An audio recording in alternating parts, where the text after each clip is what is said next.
ಖಾರ ಬಣ್ಣ ಮತ್ತು ರುಚಿ ಆಚಿ ಚಿಲ್ಲಿ ಪೌಡರ್. ಬೆಳಗಾವಿ ಚಳಿಗಾಲದ ಅಧಿವೇಶನಕ್ಕೆ ಸಿದ್ಧಗೊಂಡ ವಿಪಕ್ಷ ಸರ್ಕಾರವನ್ನ ಆರಂಭದಲ್ಲೇ ಅಡಕತ್ತರಿಗೆ ಸಿಲುಕಿಸುವುದಕ್ಕೆ ಪ್ಲಾನ್ ಮಾಡಿಕೊಳ್ಳಲಾಗ್ತಾ ಇದೆ.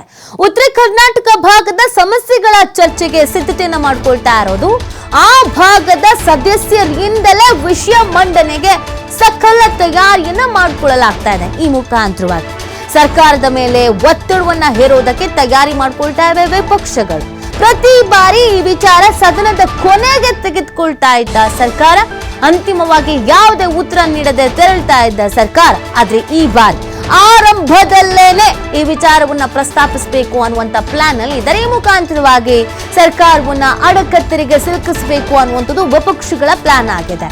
ಪ್ರತಿ ಅಧಿವೇಶನ ಆದಾಗ್ಲೂ, ಚಳಿಗಾಲದ ಅಧಿವೇಶನ ಆದಾಗ್ಲೂ ಕೊನೆ ಒಂದಿನನೋ 2 ದಿನ ಇದ್ದಾಗ ಕಾಟಾಚಾರಕ್ಕೆ ಅದನ್ನ ಪ್ರಸ್ತಾಪ ಮಾಡೋದು, ಮಾತಾಡೋದು, ನಡೀರಿ ಅಂತ ಹೊರಟೋಗೋದು. ಆದ್ರೆ ಈ ಬಾರಿ ಹಂಗಾಗೋದಕ್ಕೆ ಬಿಡಬಾರ್ದು. ಆ ಕಾರಣಕ್ಕಾಗಿ ಮೊದಲ ಹಂತದಲ್ಲೇ ಈ ಮಾತು ಆಗ್ಬೇಕು ಅನ್ನುವಂಥ ನಿಟ್ಟಿನಲ್ಲಿ ಪ್ಲಾನ್ ಮಾಡ್ಕೊಂಡಿದ್ದಾರೆ.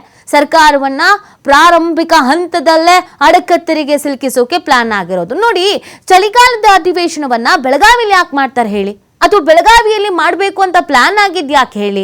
ಉತ್ತರ ಕರ್ನಾಟಕ ಭಾಗದ ಬಗ್ಗೆ ಫೋಕಸ್ ಮಾಡಬೇಕು ಅಂತ, ಉತ್ತರ ಕರ್ನಾಟಕ ಭಾಗದ ಅಭಿವೃದ್ಧಿ ಬಗ್ಗೆ ಚಿಂತನೆ ಆಗಬೇಕು ಅಂತ.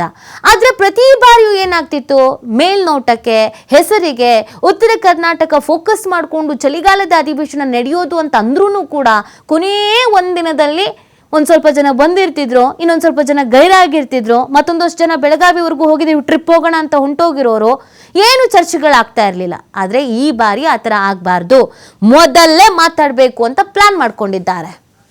ಈ ಬಗ್ಗೆ ಮಾಹಿತಿ ನೀಡ್ತಾರೆ ನಮ್ಮ ಪ್ರತಿನಿಧಿ ರಾಕೇಶ್. ಪ್ರತಿ ವರ್ಷವೂ ಅಧಿವೇಶನ ಅಂತ ಬಂದಾಗ ಉತ್ತರ ಕರ್ನಾಟಕದ ಜನ ಕಾಯ್ಕೊಂಡು ಕೂತ್ಕೊಳ್ತಾ ಇದ್ರು, ಕೊನೆಗೆ 1-2 ದಿನ ಏನೋ ಬೇಕಾಬಿಟ್ಟಿ ಮಾತಾಡಿ ಹೋಗ್ತಾ ಇದ್ರು. ಬಟ್ ಈ ಬಾರಿ ಯಾವ ರೀತಿಯಾಗಿ ವಿಪಕ್ಷಗಳು ಪ್ಲಾನ್ ಮಾಡ್ಕೊಂಡಿದೆ ಸರ್ಕಾರವನ್ನ ಅಡಕತ್ತರಿಗೆ ಸಿಲುಕಿಸೋಕೆ?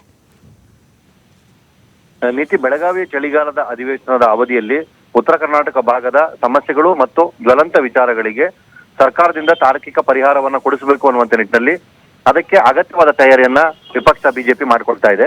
ಜೊತೆಗೆ ತನ್ನ ಮೈತ್ರಿ ಪಕ್ಷದ ಸಹಕಾರವನ್ನು ಕೂಡ ಪಡೆದುಕೊಳ್ತಾ ಇದೆ. ಈಗಾಗಲೇ ಈ ಸಂಬಂಧ ಚರ್ಚೆಯನ್ನ ಮಾಡಿರುವಂತಹ ವಿಪಕ್ಷ ನಾಯಕರು, ರಾಜ್ಯಾಧ್ಯಕ್ಷರು ಹಾಗೆ ಮೈತ್ರಿ ಪಕ್ಷದ ಪ್ರಮುಖ ಮುಖಂಡರು ಸದನದ ಆರಂಭದ 2 ದಿನಗಳಲ್ಲಿ ಬೆಳಗಾವಿಯ ಅಧಿವೇಶನದಲ್ಲಿ ಈ ಭಾಗದ ಎಲ್ಲ ವಿಚಾರಗಳ ಚರ್ಚೆಗೆ ಸರ್ಕಾರಕ್ಕೆ ಮನವಿ ಮಾಡಿಕೊಂಡಿದ್ದಾರೆ. ಮೊದಲ 2 ದಿನಗಳ ಕಾಲ ರೈತರ ಸಮಸ್ಯೆಗಳು, ಅಗತ್ಯವಾಗಿ ಆ ಭಾಗದ ಅಭಿವೃದ್ಧಿಗೆ ಬೇಕಾಗಿರುವಂತಹ ಪರಿಹಾರ ನಿಧಿಗಳ ಕುರಿತು ಚರ್ಚೆಯನ್ನ ಮಾಡಲಿದ್ದಾರೆ. ಪಕ್ಷದ ವಿಚಾರವನ್ನು ಹೊರತುಪಡಿಸಿ ರಾಜಕೀಯವಾಗಿ ಆಗ್ತಿರುವಂತಹ ತಾರತಮ್ಯಗಳನ್ನು ಕೂಡ ಸರಿಪಡಿಸುವಂತ ನಿಟ್ಟಿನಲ್ಲಿ ಸರ್ಕಾರ ಮುಂದಾಗಬೇಕು ಅನ್ನುವಂತ ನಿಟ್ಟಿನಲ್ಲಿ ಆಗ್ರಹ ಮಾಡೋದಕ್ಕೆ ಯೋಚನೆಯನ್ನ ಮಾಡಿಕೊಂಡಿದ್ದಾರೆ. ಮೊದಲ 2 ದಿನಗಳ ಕಾಲ ಪೂರ್ಣ ಪ್ರಮಾಣದಲ್ಲಿ ಉತ್ತರ ಕರ್ನಾಟಕ ಭಾಗದ ವಿಚಾರಗಳನ್ನೇ ತೆಗೆದುಕೊಳ್ಬೇಕು ಅನ್ನುವಂತಹ ನಿರ್ಣಯವನ್ನ ಮೈತ್ರಿ ಪಕ್ಷಗಳು ಮಾಡಿಕೊಂಡಿವೆ. ಅದರಂತೆ 2 ದಿನಗಳನ್ನು ಕೂಡ ಈ ವಿಚಾರದಲ್ಲಿ ತೊಡಗಿಸಿಕೊಳ್ಬೇಕು ಅನ್ನುವಂಥ ನಿರ್ಧಾರವನ್ನ ಮಾಡಿಕೊಂಡಿದೆ. ಈ ಹಿಂದೆಲ್ಲ ಉತ್ತರ ಕರ್ನಾಟಕದ ವಿಚಾರಗಳನ್ನ ಸದನ ನಡೆಯುತ್ತಿದ್ದಂತ ಸಂದರ್ಭದಲ್ಲಿ ಮಧ್ಯದ 2 ದಿನಗಳಲ್ಲಿ ಅಥವಾ ಕೊನೆಯ ದಿನಗಳಿಗೆ ಶಿಫ್ಟ್ ಮಾಡಲಾಗ್ತಾ ಇತ್ತು. ಅಂದ್ರೆ ಅಲ್ಲಿನ ಅಜೆಂಡಾದ ಲೆಕ್ಕಾಚಾರದಲ್ಲಿ ತೆಗೆದುಕೊಂಡು ಹೋದಾಗ್ಲೂ ಕೂಡ ಸುದೀರ್ಘ ಚರ್ಚೆಗೆ ಅವಕಾಶ ನೀಡಬೇಕು ಅಂತೇಳಿ ಸರ್ಕಾರ ಕೊನೆಯ ದಿನ ಉತ್ತರ ಕೊಡುವ ನಿರ್ಧಾರವನ್ನ ಮಾಡಿಕೊಳ್ತಾ ಇತ್ತು. ಆ ಮುಖಾಂತರ ಕೇವಲ ಹೇಳಿಕೆಗೆ, ತೋರ್ಪಡಿಕೆಗಷ್ಟೇ ಉತ್ತರ ಪ್ರಶ್ನಾವಳಿಗಳನ್ನ ತೆಗೆದುಕೊಳ್ಳುವ ನೀತಿ ನಿಯಮಗಳನ್ನ ಬಿಡಬೇಕು. ನಿಜವಾಗಿಯೂ ಸದನ ನಡೆಸುವ ಉದ್ದೇಶನ ಇಟ್ಟುಕೊಂಡು ಮಾಡ್ತಿರುವಂತಹ ಅಧಿವೇಶನದಲ್ಲಿ ಆ ಭಾಗಕ್ಕೆ ನ್ಯಾಯವನ್ನು ಒದಗಿಸಲೇಬೇಕು. ಆ ನಿಟ್ಟಿನಲ್ಲಿ ನಾವೆಲ್ಲರೂ ಪಕ್ಷಭೇದವನ್ನ ಮರೆತು ಹೋರಾಟವನ್ನ ಮಾಡ್ತೇವೆ. ಸರ್ಕಾರವು ಅದಕ್ಕೆ ಸ್ಪಂದಿಸಬೇಕು. ಇಲ್ಲಿನ ಜನರ ಸಮಸ್ಯೆಗಳಿಗೆ ಸ್ಪಂದಿಸಿದಾಗ ಮಾತ್ರ ಅಧಿವೇಶನಕ್ಕೆ ಅರ್ಥ ಸಿಗುತ್ತದೆ. ಆ ನಿಟ್ಟಿನಲ್ಲಿ ಎಲ್ಲರೂ ಒಗ್ಗಟ್ಟಾಗಿ ಹೋಗ್ಬೇಕು ಅನ್ನುವಂತ ಯೋಚನೆಯನ್ನ ಮಾಡ್ಕೊಂಡಿವೆ.